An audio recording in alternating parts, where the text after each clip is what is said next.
बेडग येथे प्रेम करण्याच्या संशयावरून तरुणाला बेदम मारहाण. मिरज ग्रामीण पोलिसांचा तपास सुरू. मिरज तालुक्यातील बेडग येथे प्रेम प्रकरणाच्या संशयावरून एका तरुणाला बेदम मारहाण केल्याची घटना घडली आहे.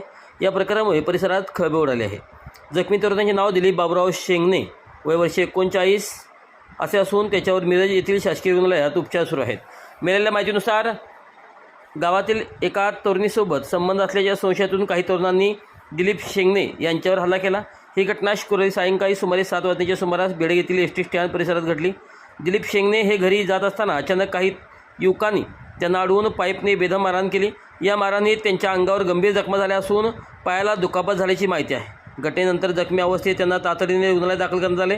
दरम्यान या प्रकरणाची माहिती मिळताच मिरज ग्रामीण पोलिसांनी घटनास्थळी धाव घेतली असून संबंधिताकडून माहिती घेत तपास सुरू केला आहे.